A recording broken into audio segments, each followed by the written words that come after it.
everybody. Dear students, a very good morning, all of you. Today, I am going to teach you about soil conservation and management. You know about soil.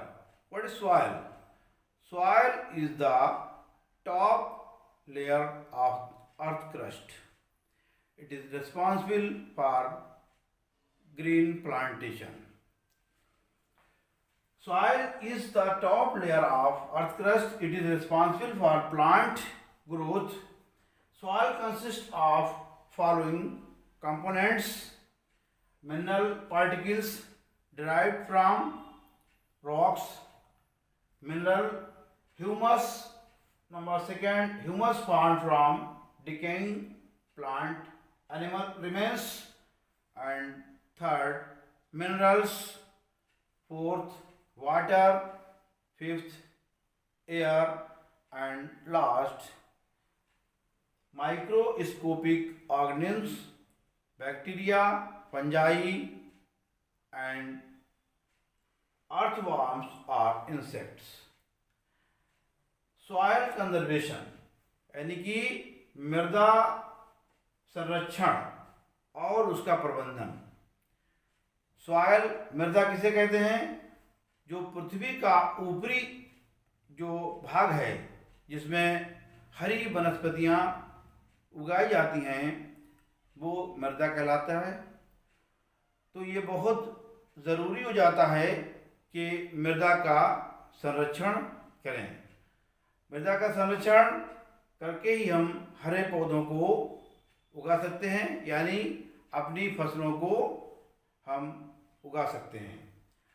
जो soil है उसके अंदर कई तरह के components होते हैं, जैसे मिनरल पार्टिकल्स जो हमें रॉक्स द्वारा प्राप्त होते हैं, मिनरल्स जो हमें ह्यूमस में और रॉक्स में होते हैं, यानी कि ह्यूमस।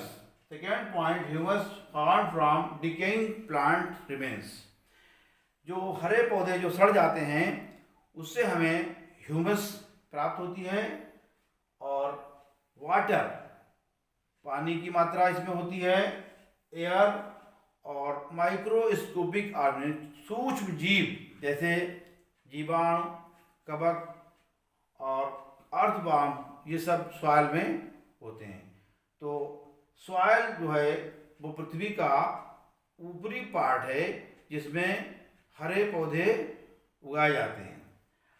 इसी से ह्यूमस इसमें मिलाया जाता है। ह्यूमस क्या है? ह्यूमस एक तरह का जो सॉइल को फर्टिलिटी प्रदान करने वाला ह्यूमस, जो इससे पौधे बहुत अच्छी मात्रा में उगते हैं। और यहीं पे एक चीज़ समझना और ज़रूरी है कि सॉइल इरोजन। सॉइल इरोजन क्या है? It is the removal of soil on the upper part of the earth. जो अपर पार्ट जो सॉइल है जो कट जाती है पानी के द्वारा या हवा के द्वारा, वो कहलाता है सॉइल इरोजन, यानी कि मृदा अपरदन। तो मृदा अपरदन से भी हमें मृदा को जो है बचाना है। Soil serves as renewable as well as non renewable resources. Some causes of soil erosion are high velocity winds over lands, deforestation, high flowing water, do farming method, number next, no vegetation zone, overgrazing by cattle। यानी कि हमें soil erosion को हम कैसे बचा सकते हैं?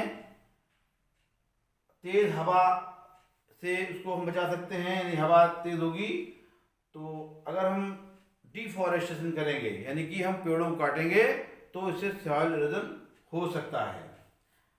और इसी तरह से ओवर ग्रेजिंग, अगर ज़्यादा ग्रेजिंग होगी यानी कि जानवर ज़्यादा जिस ज़मीन पर चरेंगे वहाँ पर भी सॉइल इरोजन होगा। Due to soil erosion soil loses its fertility, यानी सॉइल जब इरोजन मृदा अपरदन के कारण सॉइल की फर्टिलिटी घट जाती है। For the healthy ecosystem we need to conserve the soil. Soil conservation is the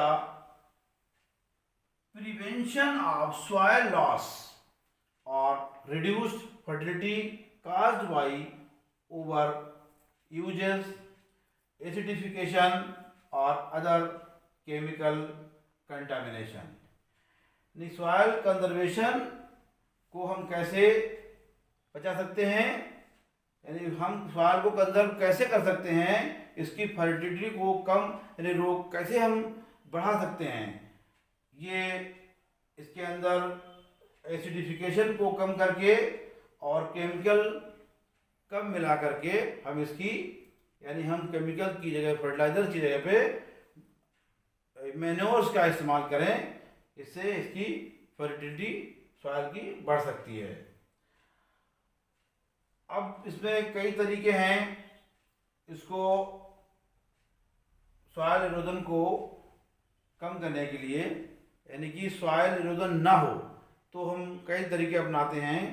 number 1 maintain soil fertility, number 2 control flowing, number 3 terrace farming, number 4 reforestation. यानी कि मेंटेन सॉइल फर्टिलिटी को soil की fertility को maintain करने के लिए हम उसमें मैन्योर्स का यूज़ करते हैं। और कंट्रोल फार्मिंग एक तरह की फार्मिंग होती है जिसमें मिट्टी से पानी को रोका जा सकता है। और ट्रेस फार्मिंग ये ज़्यादातर हिल एरियाज में होती है।